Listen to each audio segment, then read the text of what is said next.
Part 2 நல்லா வேகன பிறகு நல்லா மிக்ஸ் பண்ணிக்கோங்க.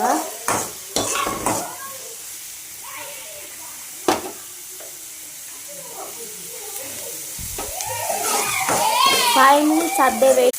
வெங்காயம் இதே மாதிரி கண்ணாடி டைப் வந்த பிறக்கும் தக்காளி எடுத்து ஊற்றிக்கோங்க. தக்காளி ஊற்றின பிறக்கும் எடுத்து நல்லா கிண்டிக்கோங்க.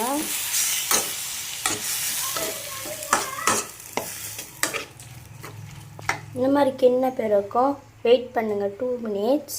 ஒரு 2 minutes வெயிட் பண்ண பிறக்கும் மஞ்சள் தூள் ஆட் பண்ணிக்கோ. மஞ்சள் தூள் ஆட் பண்ண பிறக்கும் கரம் மசாலா லைட்டாக ஆட் பண்ணிக்கோங்க. உங்களுக்கு எவ்வளோ தேவையோ அவ்வளோ ஆட் பண்ணிக்கோங்க. நெக்ஸ்ட்டு மேகி மசாலா ஆட் பண்ணிக்கோங்க. நெக்ஸ்ட்டு பார்ட் 3ல் சந்திக்கலாம். பாய். இந்த 3 போட்ட பிறகு நல்லா